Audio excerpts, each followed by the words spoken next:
¿Sí? Ahí estamos, ahí estamos. ¿Listo? Muy bien, buenas noches con todos. Un gusto podernos también conectar con nuestros hermanos a través del Face. Gloria a Dios. Estamos conectados. Permítanme. Ajá. Muy bien, bienvenidos todos. Gracias a Dios por acompañarnos. Estamos aquí cumpliendo una tarea, una responsabilidad que Dios nos ha encargado, así que gracias por estar ahí con nosotros. Ya estamos conectados en el Face, saludamos a todos nuestros hermanos y amigos que han decidido acompañarnos. Muy bien, déjenme ahora. Muy bien. Eh, Seguro van a haber personas que se van a ir añadiendo. Gracias por cada uno de ustedes. Queremos asumir este compromiso cívico con todos los que tengan a bien escucharnos y participar de esta reflexión. Vamos a estar hablando un poquito sobre la fe y la responsabilidad pública. Y más que decirles por quién deberían de votar, esta es una reflexión para que tengamos las herramientas necesarias para que sepamos por quién votar y por quién no hacerlo. Hay que nosotros como cristianos responsables y maduros entender que vivimos en tiempos decisivos, no solo por los procesos electorales que marcan el pulso de la nación, sino porque en ellos se revela con mayor claridad el tipo de sociedad que estamos formando y el futuro que estamos dispuestos a heredar a las próximas generaciones. Hay que recordar que la política, lejos de ser un asunto ajeno a la fe y reservado únicamente a técnicos y partidos, es un espacio donde se manifiestan valores, convicciones y visiones profundas sobre la dignidad humana, el bien común y la responsabilidad histórica. Esta reflexión pretende ser serena, fraternal y además pastoral frente a una realidad que no puede ser ignorada. Muchos creyentes, movidos por una legítima preocupación moral, han decidido participar activamente en la vida pública y en los procesos electorales. Tenemos candidatos en los diferentes partidos que están en esta campaña electoral. Así que esa decisión en sí misma merece respeto. El hecho de que tengamos hermanos amados participando activamente de la trinchera de la política, ¿no? Están participando y debemos nosotros tener respeto por la decisión que nuestros hermanos han tomado. Sin embargo, la participación política del creyente no puede reducirse, oígalo bien, a consignas, ni mucho menos a discursos simplificados, que aunque bien intencionados, resultan insuficientes para gobernar una nación compleja y diversa.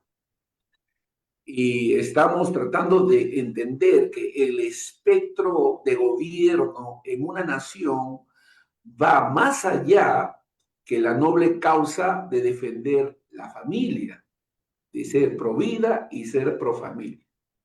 Defender la familia es una causa noble y también necesaria, pero una nación no se sostiene únicamente sobre una causa, por justa que ésta sea. Los pueblos también claman por trabajo digno, seguridad, acceso a la salud estabilidad económica, justicia eficiente y un Estado que sirva verdaderamente al ciudadano, porque para eso ha sido creado el Estado, para el servicio y el bien común, el servicio del ciudadano y el bien común.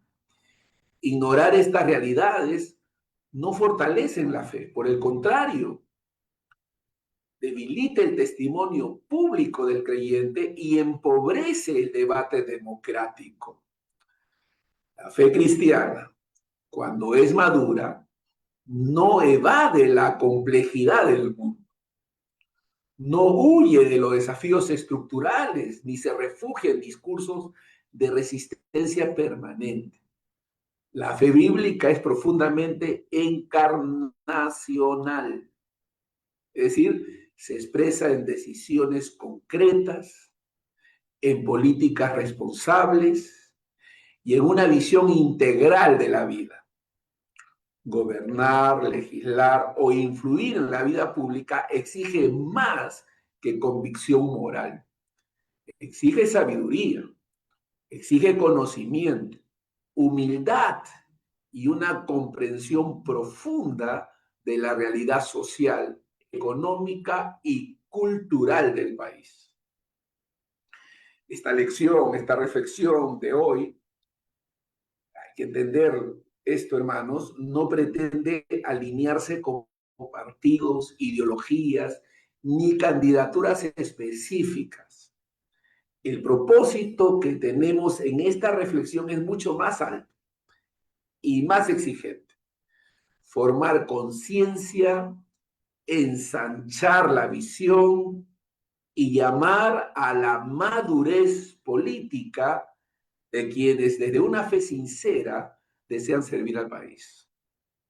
No es un llamado a abandonar principios, sino a comprender que los principios, para ser verdaderamente útiles, deben traducirse en propuestas viables, responsables y orientadas al bien común.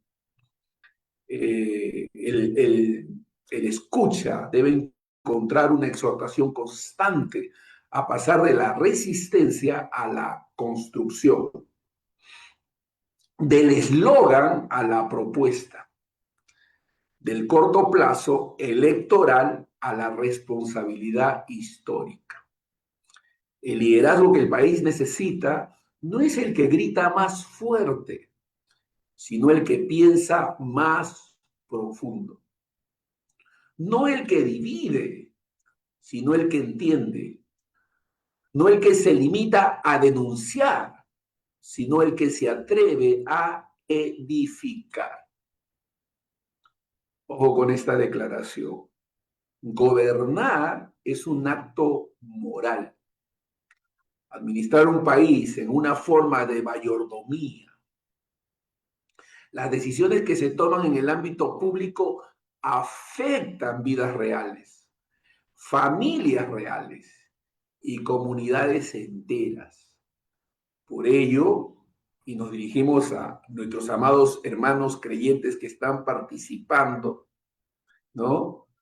Para decirles que el creyente que aspira a influir en la política debe hacerlo con temor reverente, no solo delante de Dios, sino también ante la historia. En esencia, este es un llamado fraternal que no nace de la confrontación, sino del amor por la nación, que no busca desacreditar, sino edificar. No se pretende imponer, sino invitar a pensar. Es un llamado a elevar el nivel del debate político, a ensanchar el horizonte del discurso y a recuperar una visión de país que combine convicción moral, responsabilidad económica, justicia social y esperanza de futuro. Que podamos tener líderes formados, más sabios, que podamos oír discursos más responsables y decisiones más justas. El país no necesita menos fe, sino una fe más madura. No menos convicciones, sino convicciones mejor pensadas. No menos participación, sino una participación más consciente, profunda y orientada al bien común. Es lamentable oír discursos que se circunscriben a solo un tema particular, es decir, se tornan monotemáticos y no abarcan todo lo que significa la necesidad del prójimo. Miren, hermanos, toda generación es puesta a prueba en los momentos en que debe decidir no solo quién gobierna, sino cómo será gobernada y qué principios orientarán su futuro. Escuche, los procesos electorales no son simples ejercicios administrativos, son espejos del alma colectiva de una nación. En ellos se ve y se revelan temores, esperanzas, convicciones profundas y muchas veces muestra carencias como sociedad. Miren, en los últimos años la participación de creyentes en la vida política se ha incrementado notablemente. Muchos han ingresado al debate público impulsados por una sincera preocupación moral, deseosos de defender valores que consideran fundamentales para la vida social. Esa motivación, cuando nace del amor al prójimo y del deseo de servir, es legítima y digna de respeto. Sin embargo, la buena intención por sí sola no es suficiente para gobernar un país ni para ofrecer respuestas responsables a los desafíos que enfrenta una nación compleja y diversa. Es importante que surjan en nuestros caminos, en ese cruce de caminos, entre la fe y la responsabilidad pública, entre la convicción moral y la necesidad de una visión integral de país, es importante que desarrollemos una mejor comprensión de lo que es participar en la conducción del Estado y hacerlo desde una cosmovisión cristiana. Porque la reflexión que estamos haciendo hoy tiene que ver con esa esfera, la esfera cristiana. Nuestros hermanos que participan como candidatos y aquellos que del otro lado nos toca elegir. Uno de los grandes riesgos de nuestro tiempo es reducir la política a consignas simples y discursos repetitivos. Cuando el debate público se vuelve monotemático, es decir, gira alrededor de un solo tema, incluso alrededor de causas nobles, se empobrece la discusión nacional y se limita la capacidad de ofrecer soluciones reales. Un país no se sostiene únicamente sobre una bandera, se sostiene sobre instituciones sólidas, economía funcional, seguridad efectiva, salud accesible, educación de calidad y un Estado que cumpla su rol con eficiencia y justicia. Ojo, la fe cristiana nunca fue llamada a simplificar la realidad. Cuidado con eso. Como iglesia, nuestro llamado no es a simplificar la realidad, sino a iluminarla. La Escritura no presenta una visión ingenua del mundo, sino profundamente realista. Reconoce la complejidad del corazón humano, la fragilidad de las estructuras sociales y la necesidad de sabiduría para gobernar. Por ello, una fe madura no evade los temas difíciles y se refugia en discursos de resistencia permanente, más bien busca construir, sanar y ordenar. El planteamiento, la exhortación es clara. No todo es resistencia. También es necesario proponer. No basta señalar lo que está mal. Es imprescindible ofrecer caminos viables hacia lo que puede y debe ser mejor. Gobernar implica, hermanos, tomar decisiones que afectan directamente la vida cotidiana de millones de personas. Y esas decisiones exigen preparación, visión de largo plazo y un profundo sentido de responsabilidad histórica. Estamos siendo invitados a ampliar el horizonte del discurso político como creyentes, a incluir con seriedad y conocimiento temas como la economía, el empleo, la inversión, la reducción de la burocracia, la eficiencia del Estado, la seguridad ciudadana y la salud pública. Es decir, es, es, es, es plausible tener una actitud de resistencia y de oposición a las propuestas que vienen del lado de los antivalores, pero no es suficiente. Tenemos que proponer soluciones que abarquen, amado, la economía, el empleo, la inversión, la reducción de la burocracia, la eficiencia del Estado, la seguridad ciudadana y la salud pública. No como conceptos ideológicos, sino como expresiones concretas del amor al prójimo y del compromiso con el bien común. Eso nos toca. Aquí se defiende la idea de un Estado que sirva y no asfixie, de una economía que genere oportunidades y dignifique el trabajo, de una política que piense en el futuro y no solo en el aplauso inmediato. Aquí se propone una visión donde la fe no se utiliza como herramienta de confrontación, sino como fundamento ético para una acción pública responsable, sobria y constructiva. Escucha, hermano, hermana, la política, entendida correctamente, es una forma de mayordomía. Sí, es una gran responsabilidad. Para nosotros, nuestro voto debe ser sagrado, porque lo hacemos con el propósito de honrar a Dios. Por eso la política debe ser entendida con corrección. Es una forma de mayordomía.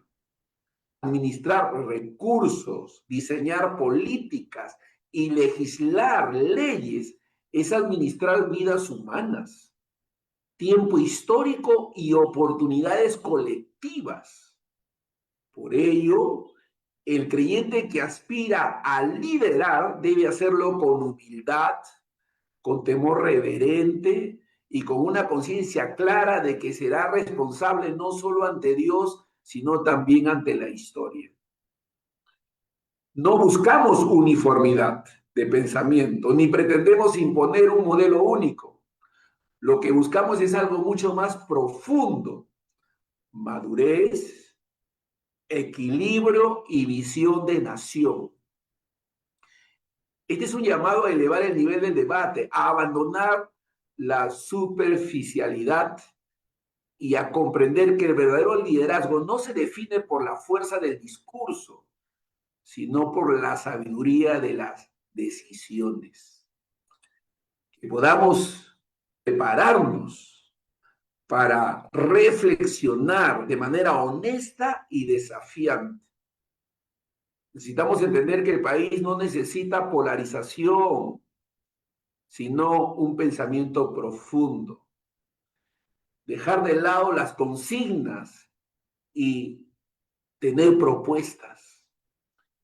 Dejar de lado la improvisación y ser más responsables.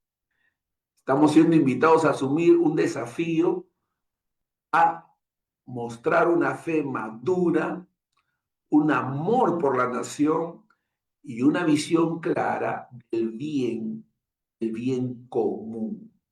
Eso es fundamental.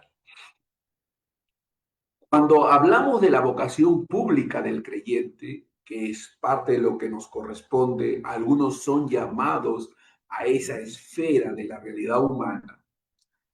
Hay que recordar que la fe cristiana nunca fue concebida para vivir confinada al ámbito privado. Esto es muy importante.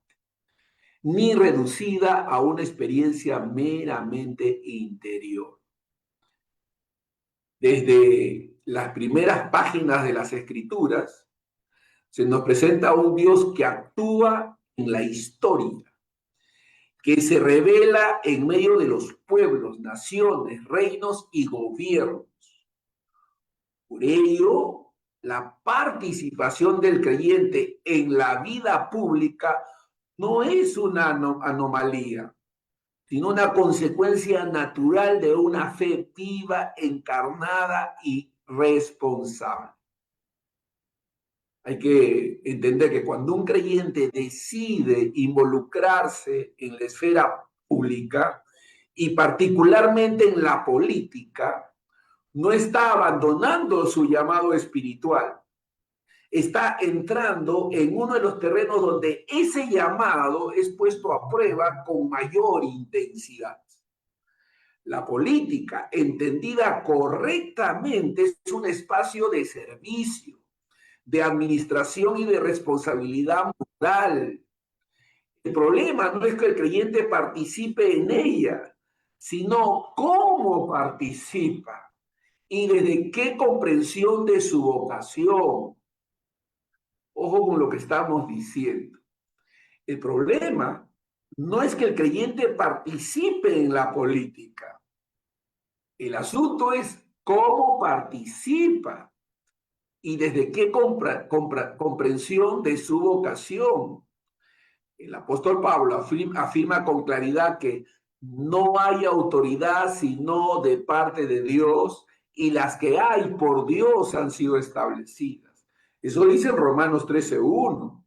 Esta declaración no glorifica a los gobernantes ni justifica toda acción del poder político, pero sí establece un principio fundamental. La autoridad civil tiene un origen moral y una responsabilidad delante de Dios. Por lo tanto, quien aspira a ejercerla no puede hacerlo con ligereza, superficialidad ni improvisación. Hay una vocación pública que se pone al servicio y no usa esto como una plataforma. Hermanos, Jesús redefinió radicalmente la idea de liderazgo. En un mundo que entendía el poder como dominio, él enseñó que la verdadera autoridad se expresa en el servicio. ¿Usted sabía que la palabra ministro viene de las Escrituras y no significa más que servidor, uno que sirve, uno que se pone al lado del prójimo para asistirlo? Eso es lo que significa ministro. Ministro está ahí para servir a la sociedad, al ciudadano. La Biblia dice en Mateo 20:26, el que quiera hacerse grande entre vosotros será vuestro servidor. Este principio no se limita al ámbito eclesial, tiene profundas implicancias para la vida pública. Tiene profundas implicancias para la vida pública. La vocación política del creyente no puede nacer del deseo de protagonismo, reconocimiento o imposición moral. Es surgir del llamado a servir al prójimo en una escala mayor, asumiendo la complejidad el desgaste y la responsabilidad que ello implica. Gobernar no es un acto de autoafirmación, es un acto de entrega. Cuando la política se convierte en una plataforma para validar identidades, imponer consignas o ganar batallas culturales sin propuestas reales, pierde su esencia. El creyente que entra en la vida pública debe hacerlo con la conciencia de que está administrando realidades humanas, no discursos religiosos. Debe existir una fe sincera que definitivamente, además, debe haber una preparación suficiente. Una preparación suficiente. Uno de los errores más frecuentes en el ámbito político, creyente sobre todo, es confundir convicción espiritual con competencia para gobernar. La Escritura honra la fe, pero nunca exalta la ignorancia. Por el contrario, la sabiduría es presentada como un requisito indispensable para liderar. Requisito indispensable para liderar, sabiduría. El libro de Proverbios declara: con sabiduría se edificará la casa y con prudencia se afirmará. Eso dice en Proverbios 24:3. Esta verdad es aplicable tanto al hogar como a la nación. Un país no se edifica únicamente con buenas intenciones, sino con conocimiento, discernimiento y capacidad de gestión. La fe no sustituye el estudio de la economía, la comprensión del funcionamiento del Estado, el análisis de la seguridad ciudadana, ni la planificación de políticas públicas. La fe orienta la conciencia, pero el gobierno exige preparación. Ignorar esta distinción es poner en riesgo aquellos a quienes se pretende servir. Debe existir, por supuesto, un testimonio público del creyente en la política, porque la participación política del creyente es inevitablemente un testimonio público, no solo de sus valores personales, sino de la fe que profesa. Por ello, la superficialidad, el discurso pobre o la falta de propuestas no solo afectan una campaña, afectan la credibilidad del mensaje cristiano ante la sociedad. Jesús advirtió: vosotros sois la luz del mundo. Él dijo: así alumbre vuestra luz delante de los hombres para que vean vuestras buenas obras. Eso dice en Mateo capítulo 5, versículos 14 y 16. En el ámbito público, las buenas obras se traducen en decisiones responsables, discursos equilibrados y propuestas viables. No basta con denunciar el mal. Es necesario demostrar que la fe produce sabiduría práctica. Cuando el creyente reduce su participación política a un solo tema, aunque sea legítimo, transmite una imagen de desconexión con la realidad del pueblo. La luz no ilumina solo una esquina, ilumina el camino completo. Hay que tener presente que gobernar es una forma de mayordomía. La Escritura enseña que todo liderazgo es una mayordomía. Primera de Corintios 4:2 dice: ahora bien, se requiere de los administradores que cada uno sea hallado fiel. Administrar un país es administrar recursos, instituciones, oportunidades y sobre todo vidas humanas. Esta verdad introduce un profundo sentido de temor reverente. El creyente que aspira a gobernar debe preguntarse no solo si tiene razón moral, sino si está preparado para ser fiel en la administración de lo que no le pertenece.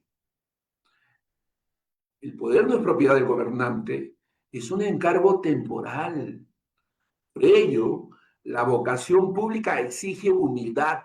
Santiago advierte, no os hagáis maestros mucho de vosotros, sabiendo que recibiréis mayor condenación.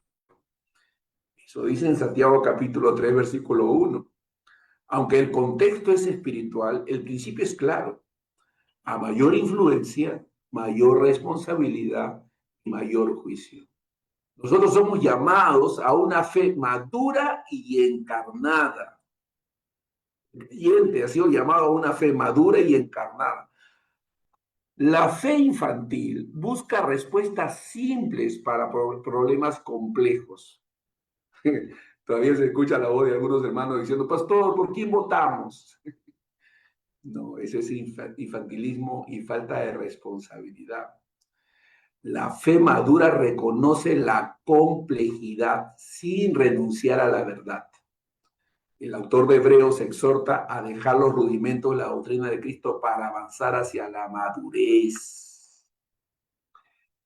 En el ámbito político, esta madurez se expresa en la capacidad de pensar estructuralmente, de dialogar sin renunciar a principios y de proponer sin caer en simplismos.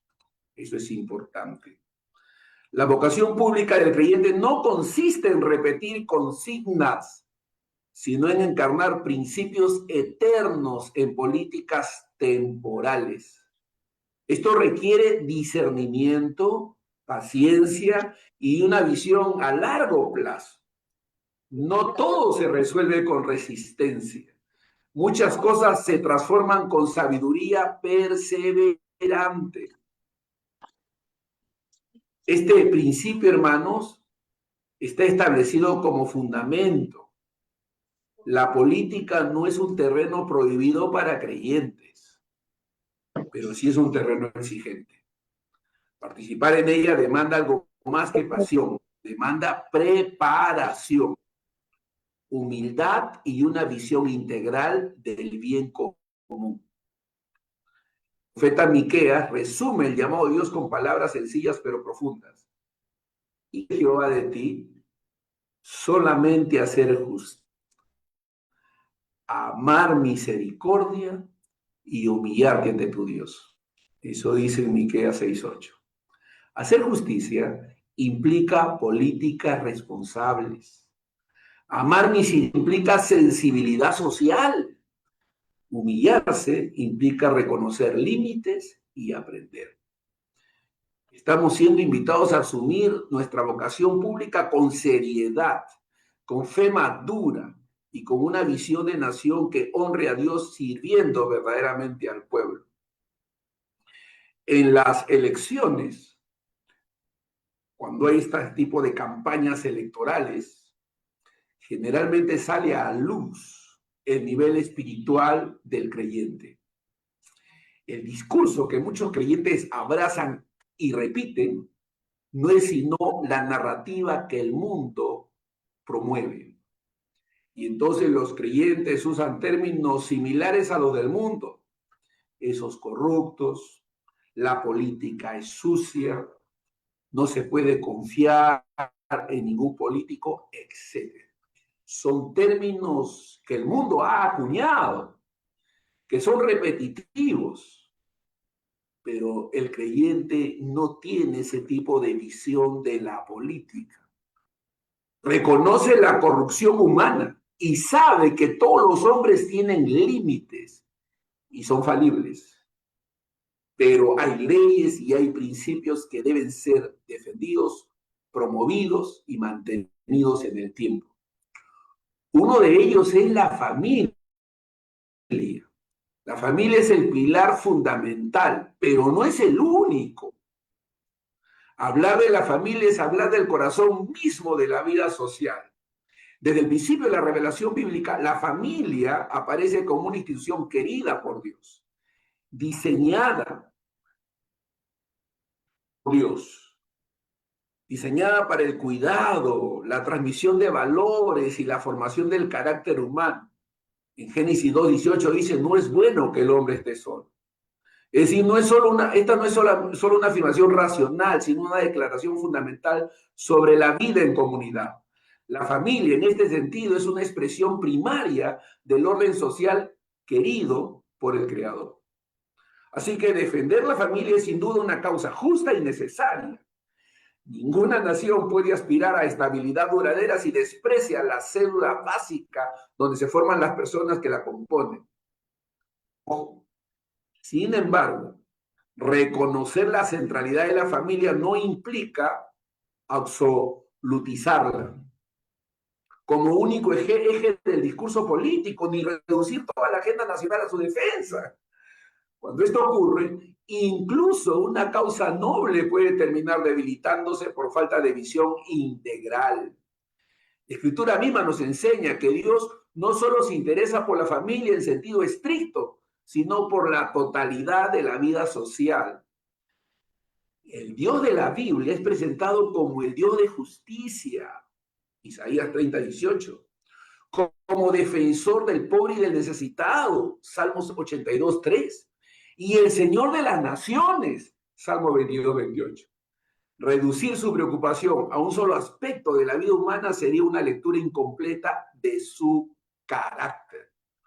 La familia es el fundamento de una sociedad, pero no como sustituto del Estado. Hay que entender que la familia cumple un rol insustituible en la formación moral y afectiva del individuo, pero no puede cargar sola con todas las responsabilidades que le corresponden al Estado. Pretender que la familia supla las deficiencias estructurales de la economía, la seguridad o la salud pública es, en el fondo, una forma de abdicar de la responsabilidad política. El apóstol Pablo reconoce que el Estado tiene funciones específicas cuando afirma que la autoridad civil es servidor de Dios para el bien, como dice en Romanos 13:4. Este bien no se limita a la protección del orden moral, sino que incluye la administración de justicia, la preservación de la paz social y la creación de condiciones para una vida digna. La familia florece cuando el entorno nacional es estable. Cuando no lo es, incluso las familias más sólidas sufren. Y tenemos ejemplos en naciones donde políticas malas se han implementado y la familia es la primera que ha sufrido como consecuencia. Por ello, una política verdaderamente pro familia no se limita al discurso moral, sino que se traduce en políticas públicas que generen empleo, acceso a la salud, seguridad ciudadana y oportunidades reales de progreso. Hay que tener cuidado porque existe un peligro de convertir una causa noble en un discurso excluyente. Toda causa justa corre el riesgo de deformarse cuando se convierte en el único lente desde el cual se interpreta la realidad. Jesús mismo confrontó a líderes religiosos que absolutizaron ciertos mandamientos, descuidando otros igualmente importantes. Ay de vosotros, dijo Jesús, porque diezmáis la menta y el eneldo y el comino, y dejáis lo más importante de la ley, la justicia, la misericordia y la fe. Mateo 23:23. Este principio es profundamente relevante para el discurso político contemporáneo. Defender la familia mientras se ignora la corrupción, la inseguridad, la pobreza o la ineficiencia estatal es repetir el mismo error. Enfatizar una verdad parcial descuidando el conjunto del bien común. Por eso necesitamos hermanos preparados, que tengan una visión mucho más amplia, que vean el asunto de la inseguridad, que vean el asunto de la salud, de la economía. El creyente en la política debe evitar la tentación de reducir la complejidad nacional a una sola lucha cultural. El país no es un campo de batalla ideológico, sino una comunidad de personas con necesidades múltiples y urgentes. Por eso es importante considerar a la familia y el contexto económico-social. La Biblia reconoce una relación directa entre la estabilidad económica y el bienestar familiar. La Biblia dice en Proverbios 16:8, mejor es lo poco con justicia que la muchedumbre de frutos sin derecho, sin trabajo digno, sin ingresos estables y sin acceso a servicios básicos. La familia se debilita, no por falta de valores, sino por falta de condiciones. Como un padre o una madre no encuentre, cuando un padre o una madre no encuentra empleo, cuando el miedo domina las calles o cuando la enfermedad arruina económicamente a un hogar, la familia es puesta bajo una presión para la cual no fue diseñada. Por ello, ¿Por qué vota? hablar No, de la no dice por qué familia votar. sin hablar de economía, seguridad y salud es hablar de una estructura sin atender su entorno. Una visión política madura entiende que proteger a la familia implica crear un ecosistema social donde ésta pueda desarrollarse con dignidad. El enfoque bíblico es el bien común. La Escritura introduce un concepto clave que debe orientar toda acción pública: el bien común. El profeta Jeremías exhortó a los exiliados a buscar la paz de la ciudad, porque en su paz tendréis vosotros paz. Así dice en Jeremías 29:7. Este llamado no fue espiritualizado ni reducido a la vida privada, fue una exhortación cívica concreta. Buscar el bien común implica pensar en la totalidad de la sociedad, no solo en un sector o causa.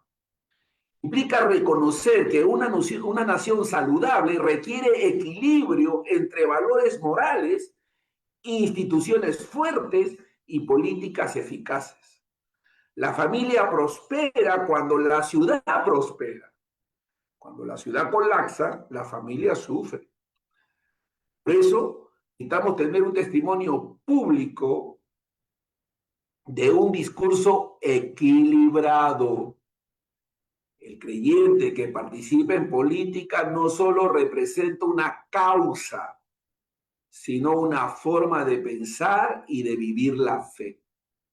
Un discurso equilibrado, amplio y responsable da testimonio de una fe madura. Por el contrario, un discurso reduccionista transmite una imagen de rigidez, desconexión y falta de comprensión de la realidad nacional. El apóstol Pablo exhorta en Colosenses 4:6, vuestra palabra sea siempre con gracia, sazonada con sal. En el ámbito político, esto implica hablar con convicción, pero también con sabiduría, con firmeza, pero sin simplificación, con valores claros, pero con propuestas completas. Por eso, no debemos ni pretendemos buscar minimizar la importancia de la familia, sino ubicarla correctamente dentro de una visión más amplia de nación. Defender la familia es indispensable, pero no suficiente. El país necesita líderes que comprendan que las familias viven dentro de sistemas sociales, económicos y políticos que deben ser gobernados con responsabilidad. Porque el juicio será sin misericordia para aquel que no hiciere misericordia, dice en Santiago 2:13. La misericordia en la vida pública se expresa en políticas que protejan a los más vulnerables, fortalezcan las instituciones y promuevan el desarrollo integral. Es decir, debemos tener una causa justa esta causa no reemplaza una visión completa. El creyente llamado a la vida pública debe honrar la familia, sí, pero también debe honrar la complejidad del país que aspira a servir. Hay un riesgo en tener un discurso monotemático. Uno de los mayores desafíos de la vida pública contemporánea es la tentación de simplificar la realidad para hacerla manejable desde el discurso. En política, esta simplificación suele manifestarse en la reducción del debate nacional a un solo tema, una sola consigna o una sola causa. Aun cuando dicha causa sea legítima y moralmente defendible, este fenómeno conocido como discurso monotemático puede resultar eficaz para movilizar emociones, pero es profundamente insuficiente para gobernar una nación.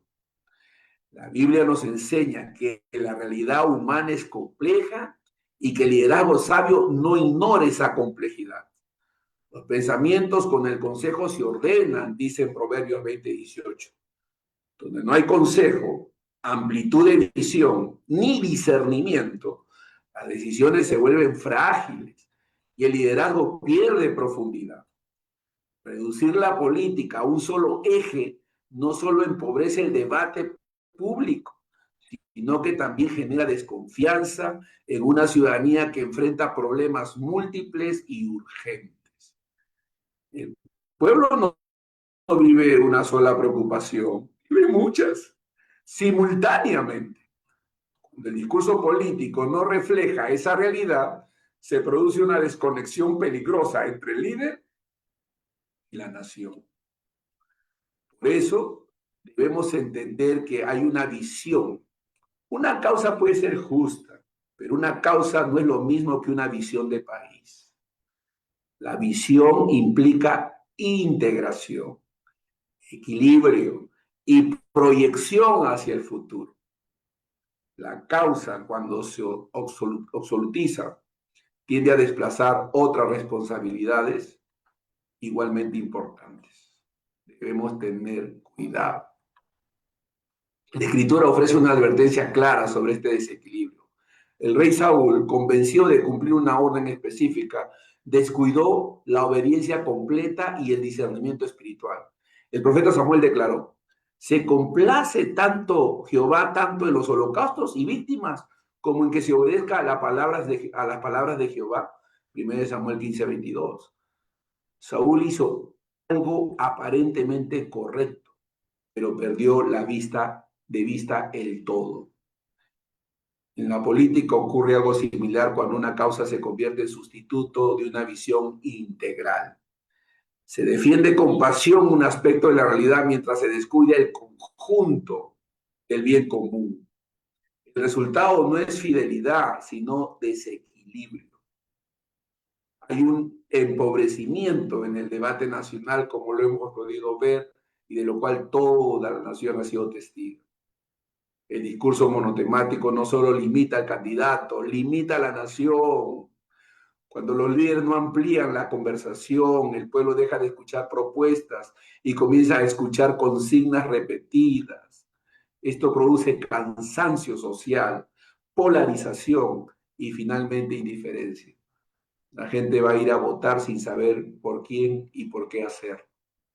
El libro de Eclesiastés declara: las palabras del sabio son oídas con quietud, mas el clamor del Señor entre los necios, más que el clamor del Señor entre los necios. Déjenme repetir eso. En Eclesiastés se declara: las palabras del sabio son oídas en quietud, mas el clamor del Señor entre los necios. Eclesiastés 9:17.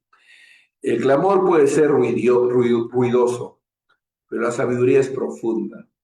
El liderazgo que solo grita una verdad termina ahogando otras verdades igualmente necesarias. Una nación no se construye con gritos, sino con ideas, no con eslogans, sino con políticas, no con repetición, sino con pensamiento serio y responsable. Existe una falsa dicotomía entre valores y gestión. Otro riesgo del discurso monotemático es la falsa oposición entre valores morales y capacidad de gestión. Algunos creen que enfatizar temas económicos, administrativos o técnicos implica abandonar principios. Otros piensan que defender principios exime de la responsabilidad de saber gobernar.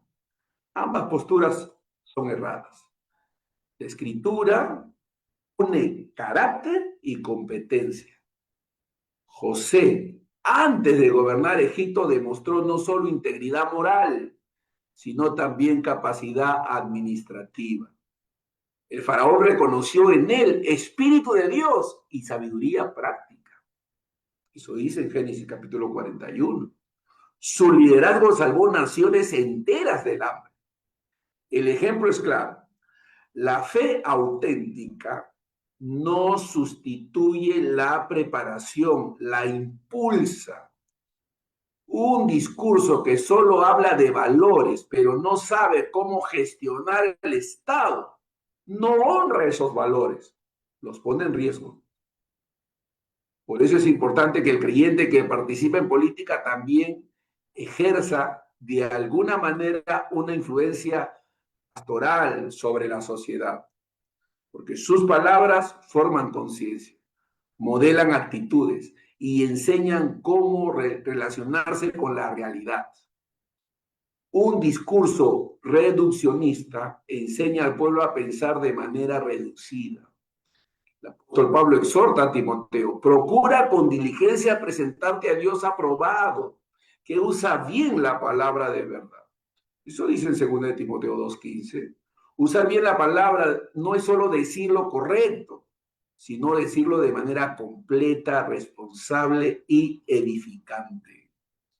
Cuando el discurso político del creyente se vuelve pobre, la fe aparece ante la sociedad como incapaz de dialogar con la complejidad del mundo moderno. Esto no glorifica a Dios ni beneficia a la nación. Necesitamos ampliar el horizonte de nuestro liderazgo.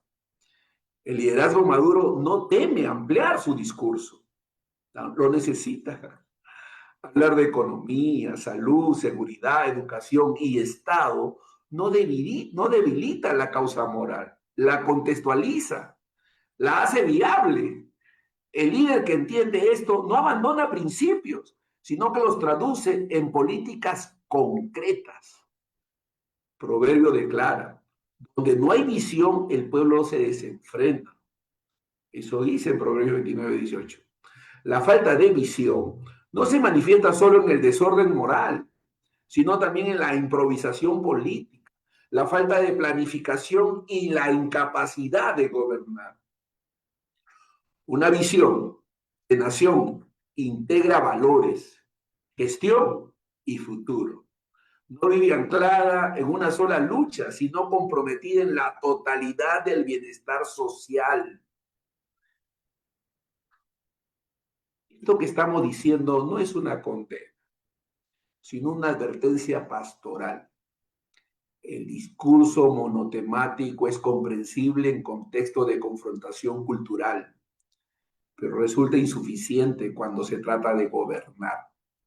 El país necesita líderes que sepan resistir cuando es necesario, pero también construir cuando es urgente.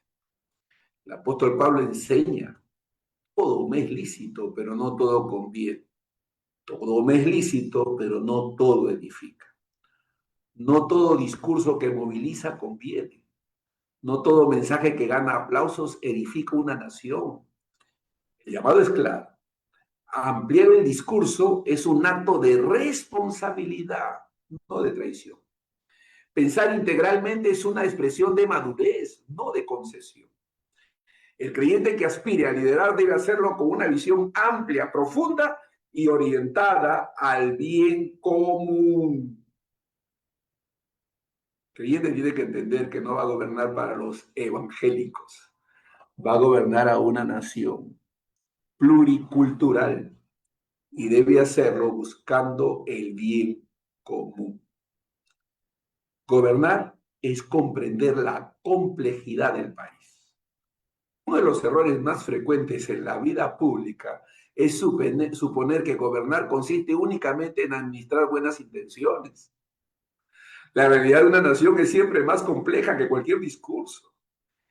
Por más bien elaborado que éste sea, gobernar implica comprender estructuras, tensiones, desigualdades, límites y posibilidades que coexisten simultáneamente en el tejido social.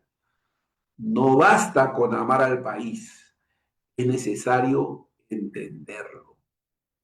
La escritura nunca presenta el liderazgo como un acto ingenuo, por el contrario, lo vincula de manera directa con el discernimiento. El entendido adquiere consejo, dice Proverbios 1:5. Ahí donde falta comprensión, el poder se vuelve torpe. Y donde el poder es torpe, el daño social es inevitable. Una nación no es una congregación homogénea, ni un grupo que piensa de manera uniforme. Es una realidad diversa, atravesada por diferencias culturales, económicas, geográficas y sociales. El liderazgo que ignore esta complejidad termina gobernando desde la abstracción y no desde la realidad. La nación debe ser vista como un cuerpo diverso. El apóstol Pablo utiliza la metáfora del cuerpo para describir la comunidad cristiana, pero el principio es aplicable a toda organización humana. El cuerpo no es un solo miembro, sino muchos. Así dice 1 Corintios 12:14. Pretender gobernar como si el país fuera una sola voz o una sola experiencia es desconocer su naturaleza. Las necesidades de una ciudad no son idénticas a las de una comunidad rural. Los desafíos de una región costera no son los mismos que los de la sierra o la selva. El liderazgo responsable reconoce esta diversidad y diseña políticas que respondan a realidades concretas, no a ideas generales. Gobernar exige escuchar, escuchar no como estrategia electoral, sino como un acto de humildad. Antes del quebrantamiento de la soberbia, dice en Proverbios 16:18, el líder que cree saberlo todo antes de escuchar ya ha comenzado a fallar. Hay una diferencia entre simplicidad y simplismo. La Biblia valora la sencillez, pero condona el simplismo. Jesús enseñó verdades profundas con palabras simples, pero nunca redujo la realidad a fórmulas fáciles. Sed prudentes como serpientes y sencillos como palomas, dice Mateo 10:16. Esta combinación es esencial para el liderazgo público. El simplismo político ofrece respuestas rápidas a problemas estructurales. Promete soluciones inmediatas sin comprender las causas profundas. La prudencia, en cambio, reconoce que los problemas nacionales requieren análisis, tiempo y políticas coherentes. Cuando el discurso político se apoya solo en frases efectistas, pierde contacto con la realidad. El creyente llamado a gobernar debe resistir la presión de decir lo que suena bien y comprometerse a decir lo que es verdadero y responsable. Debemos tener discernimiento en estos tiempos difíciles. La Escritura honra a quienes supieron discernir su tiempo. De los hijos de Isaacar se dice que entendían los tiempos y sabían lo que Israel debía hacer. Esa declaración se encuentra en 1 Crónicas 12:32. Esta es una descripción extraordinaria de liderazgo maduro, comprensión del contexto y claridad en la acción. Gobernar sin entender el momento histórico es legislar a ciegas. Cada época tiene desafíos particulares, crisis institucionales, transformaciones económicas, tensiones sociales y cambios culturales. El liderazgo sabio no repite recetas del pasado sin discernimiento, ni copia modelos ajenos sin adaptación. El creyente que participa en política debe preguntarse no solo qué es correcto en principio, sino que es viable y oportuno en el contexto concreto que enfrenta la nación. Debemos cuidarnos de la tentación de gobernar desde la ideología. La ideología tiende a simplificar, la sabiduría integra. Cuando el liderazgo se somete a una ideología rígida, sea religiosa, política o económica, deja de servir a la realidad y comienza a forzarla. La Biblia advierte contra este peligro cuando dice, hay caminos que al hombre le parecen derechos, pero su fin es camino de muerte. Proverbios 14:12. Gobernar desde la ideología produce políticas desconectadas de la vida real del pueblo. Gobernar desde la comprensión produce políticas imperfectas, pero humanas y ajustables. La diferencia no está en la pureza del discurso, sino en la capacidad de corregir, aprender y mejorar. El liderazgo bíblico no es dogmático en lo secundario, pero sí firme en lo esencial. Esta distinción es clara para una política responsable. La Biblia te da principios de gobierno, te orienta acerca de qué cosas son posibles, medibles, alcanzables, bajo la realidad en que podamos estar viviendo, confiando en Dios, pero haciendo lo que nos corresponde de manera responsable. Tenemos que tener una mejor comprensión de las cosas para poder servir mejor. Jesús miró a las multitudes y tuvo compasión de ellas porque estaban desamparadas y dispersas, dice Mateo 9:36. Su compasión nació de una mirada atenta, no de una idea preconcebida. Él vio la realidad antes de actuar sobre ella. La política sin comprensión pierde la compasión. La compasión sin comprensión pierde la eficacia. Gobernar es unir ambas, ver con claridad y actuar con responsabilidad. Cuando el líder entiende la complejidad del país, deja de hablarle a una nación imaginaria y comienza a servir a una nación real.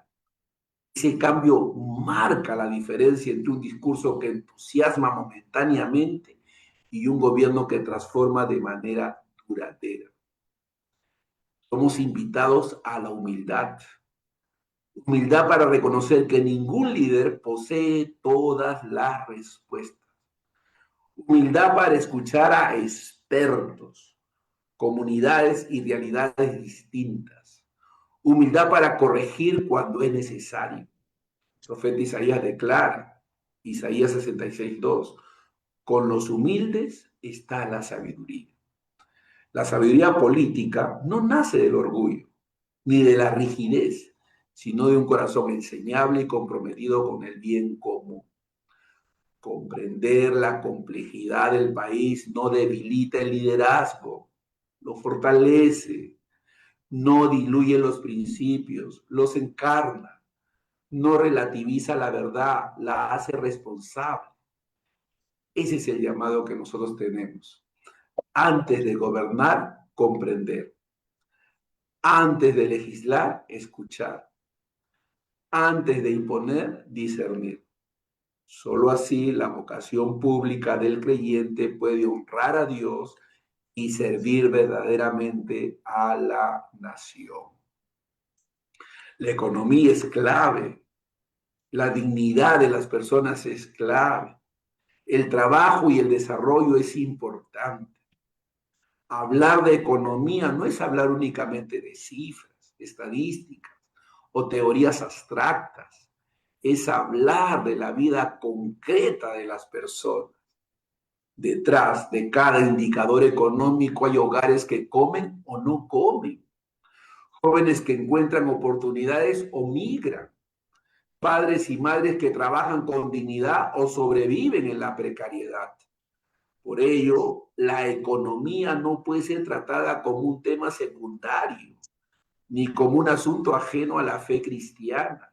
Es en esencia un asunto profundamente moral.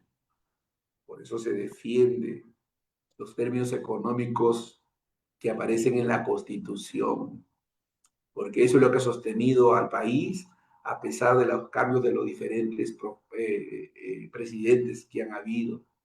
La economía se ha mantenido sostenida.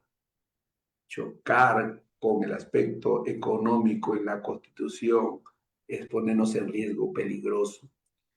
La Escritura nunca separa el sustento material de la dignidad humana. Desde el inicio, Dios colocó al hombre en el huerto para que lo labrara y lo guardase. Génesis 2:15. El trabajo no fue una consecuencia del pecado, sino una expresión del diseño original de Dios. Trabajar, producir y administrar forman parte de la vocación humana y por lo tanto deben ser protegidos y promovidos por una economía sana. El trabajo es una expresión de dignidad. El apóstol Pablo fue muy claro al afirmar, si alguno no quiere trabajar, tampoco coma, dice según Efesios 3:10. Esta declaración no es una condena a la fragilidad humana, sino una afirmación de que el trabajo dignifica y ordena la vida. El problema no es la ayuda al necesitado, sino la creación de sistemas que perpetúen la dependencia y anulan la responsabilidad personal. Una política económica verdaderamente humana no humilla al ciudadano con asistencialismos permanentes, sino que crea condiciones para que las personas puedan desarrollarse mediante su esfuerzo. El trabajo estable, formal y productivo es uno de los mayores actos de justicia social que un Estado puede promover. La economía debe ir a la par de la justicia, debe ser y es un equilibrio necesario. La Biblia no promueve ni la acumulación egoísta ni la pobreza forzada. Promueve la justicia. Mejor es lo poco con justicia que la muchedumbre de frutos sin derecho, dice en Proverbios 16:8. La justicia económica implica reglas claras, oportunidades reales y un sistema que no castigue al que produce ni premie la corrupción. Cuando la economía se asfixia con excesos de regulaciones, impuestos desproporcionados y burocracia innecesaria, los más perjudicados no son los grandes actores, sino los pequeños emprendedores, los trabajadores independientes y las familias que buscan salir adelante. La falta de libertad económica termina afectando directamente la dignidad humana. El creyente llamado a la vida pública debe comprender que la justicia social no se logra debilitando la economía, sino ordenándola con sabiduría y fortaleciéndola. Estos son principios claves e importantes que deben ser tomados en cuenta para elegir, para votar, porque es fundamental que podamos tener una visión mucho más amplia del Estado, de las necesidades, del bien común, del prójimo, del otro. Necesitamos ver esta sociedad como necesitada de una mejor gestión, de una mejor administración. Pero necesitamos gente estadista, que tenga visión de largo plazo, que pueda mirar esta nación como pluricultural, necesitada de ser unificada a una sola meta, crecer como nación, ser fraternos. Somos peruanos, hemos nacido en una misma nación.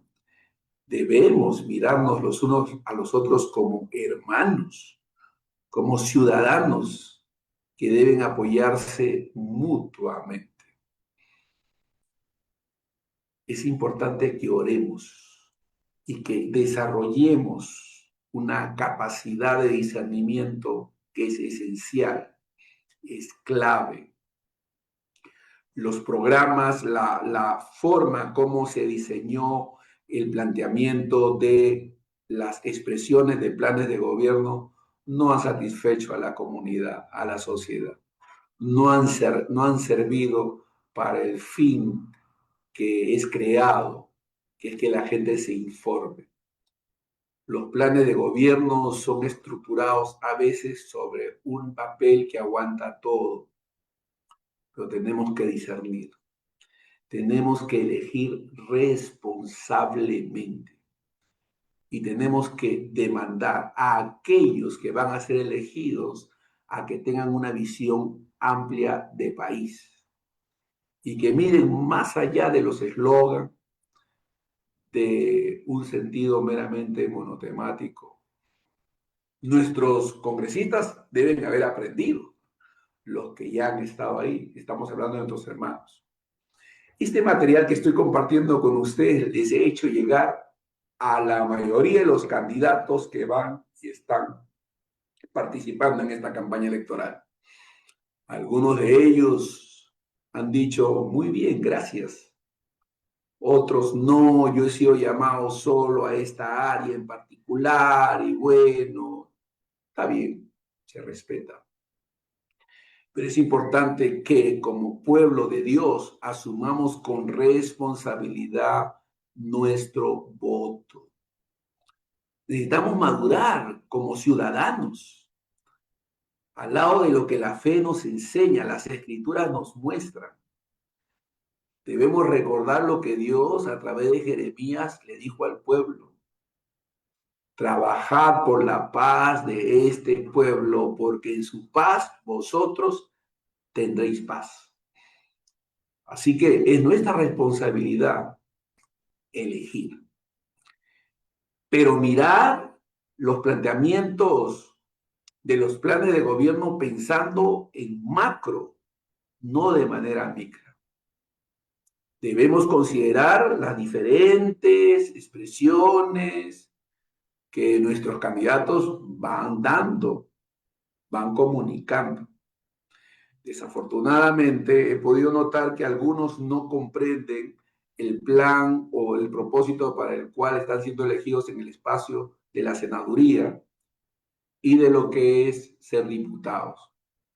Algunos están haciendo las campañas como en el pasado, pensando que van a hacer un papel meramente congresal, sin definición en estos dos términos. Son posiciones y acciones distintas y complementarias. Los hermanos necesitan prepararse, estar mejor informados, que puedan entender el papel que les corresponde asumir si son elegidos. Pero nosotros, por nuestra parte, debemos escucharlos con atención para también tomar una decisión y votar. Nuestros hermanos se encuentran distribuidos en diferentes partidos, distintos. Dios permita que si son elegidos todos, se puedan unir bajo conceptos y principios y valores que emanen de las Escrituras, que puedan entender que la responsabilidad que han asumido es una responsabilidad mayor y que tienen que pensar en un sentido país. No van a gobernar para la iglesia evangélica como algunos piensan que tienen que hacerlo. No. Tienen que gobernar y pensar en el prójimo, sin discriminación de ninguna clase. Las leyes deben ser iguales para todos y no debe haber acepción de personas. Yo creo que si tú estás aquí es porque te interesa asumir tu rol de votante con responsabilidad. Orar, discernir es importante. Para discernir necesitamos la mayor cantidad posible de información. Oír con atención. Así que quiero dejarles, hermanos, estos pensamientos, esta reflexión. Es como pensar en voz alta con el deseo de que podamos nosotros asumir responsablemente e ineludiblemente nuestra posición de votante. La Escritura afirma algo que debemos tener presente cualquiera que sea la situación que se dé.